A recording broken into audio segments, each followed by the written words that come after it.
In the winter of 1925, a deadly outbreak of diphtheria threatened the small Alaskan town of Nome. With no roads or railways connecting the town to the outside world and harsh blizzard conditions grounding all flights, the only hope for survival lay in the paws of a courageous sled dog team led by a Siberian Husky named Balto. This is the incredible true story of how Balto and his team braved freezing temperatures, hurricane-force winds, and near-impossible odds to deliver life-saving medicine across 674 miles of treacherous Arctic wilderness. Their heroic journey became one of the most famous feats in canine history, inspiring books, movies, and even a statue in New York's Central Park. But who was Balto? How did he rise from an overlooked sled dog to a national hero? And what lessons can modern dog owners learn from his incredible discipline and loyalty?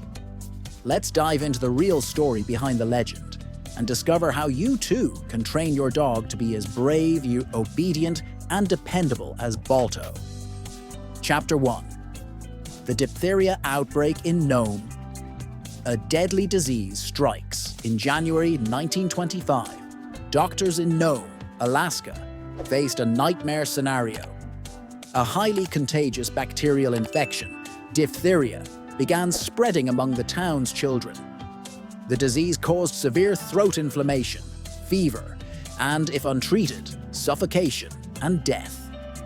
Nome's only doctor, Curtis Welch, quickly realized that the town's limited supply of antitoxin had expired. Without a fresh batch, the outbreak could wipe out the entire population, especially the children. A race against time. The nearest fresh serum was in Anchorage, over 1,000 miles away. With no roads, trains, or functioning airplanes due to frozen engines, the only way to transport the medicine was by dog sled. A relay of the best mushers, sled dog drivers, and their teams was organized to carry the serum from Nenana to Nome, a grueling 674-mile journey through some of the most brutal winter conditions on Earth. Chapter 2. The Great Race of Mercy, the Relay Teams.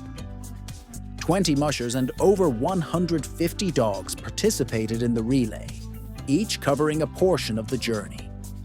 The most famous leg was the final stretch, 53 miles through a blizzard with minus 50 degrees Fahrenheit temperatures and 80 miles per hour winds. This dangerous last leg was assigned to Gunnar Kaysen and his lead dog, Balto. Why Balto? Balto wasn't considered the fastest or strongest sled dog. In fact, he was often seen as too slow and clumsy for serious racing. But Gunnar trusted him because of his unshakable determination, intelligence, and ability to navigate in blinding snow. When the blizzard hit, visibility dropped to near zero. Many mushers would have stopped, but Gunnar relied on Balto's instincts. The dog pressed forward, leading the team through whiteout conditions and even saving them from drowning in the Topcock River when the ice cracked beneath them. The final push. After 20 hours of non-stop running, Balto and his team arrived in Nome at 5:30 a.m. on February 2nd, 1925. The serum was delivered and the outbreak was contained. Balto became an instant hero, celebrated across the country for his courage and endurance. Chapter 3. Balto's Legacy, from Hero to Forgotten Star. Despite his fame, Balto's life after the serum run wasn't easy. He and his team were sold to a cheap vaudeville show and lived in poor conditions until a Cleveland businessman bought them and gave them a proper home at the Brookside Zoo.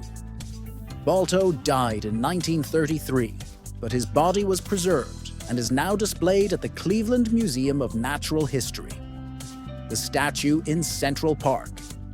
In 1925, a bronze statue of Balto was erected in New York's Central Park with the inscription, dedicated to the indomitable spirit of the sled dogs that relayed antitoxin 600 miles over rough ice, across treacherous waters, through Arctic blizzards from Nenana to the relief of stricken Nome. In the winter of 1925, Balto in pop culture. Animated film, 1995. Universal Pictures released Balto, a loosely based animated movie about his journey. Books and documentaries. Numerous books and films have retold his story, inspiring generations. Chapter 4. What made Balto so special? Balto wasn't just a sled dog. He was a perfect example of discipline, loyalty, and intelligence. Here's what set him apart: unbreakable focus. Despite the storm, he never lost his way. Loyalty to the team. He worked in perfect sync with his pack. Courage under pressure. He didn't panic when the ice broke or the winds howled. Trust in his handler. He followed Gunner's commands without hesitation. Could your dog be the next Balto? While not every dog needs to run through an Alaskan blizzard, every dog can benefit from disciplined training. A well-trained dog is more obedient, better behaved in emergencies, a loyal companion you can trust. Final chapter: train your dog like a hero. Balto's story proves that with the right training, any dog can achieve greatness. If you want your dog to be checkmark, more responsive to commands, better at problem-solving, a disciplined and reliable companion, then it's time to invest in professional dog training. Limited time offer: transform your dog today. For a limited time, we're offering an exclusive online dog training program designed to turn your pet into the best version of themselves, just like Balto. Step-by-step obedience training, behavioral correction techniques, emergency response drills, lifetime access to expert support. Click below to enroll now and unleash your dog's full potential. Get dog training now. Don't wait. Every day without training is a missed opportunity for your dog to become smarter, braver, and more dependable. Be the leader your dog deserves. Conclusion: Balto's legacy lives on as a symbol of courage, loyalty, and determination. His story reminds us that even an ordinary dog can achieve extraordinary things with the right training and trust. Now, it's your turn to shape your dog into the best companion possible. Start their training today. Click here to get started.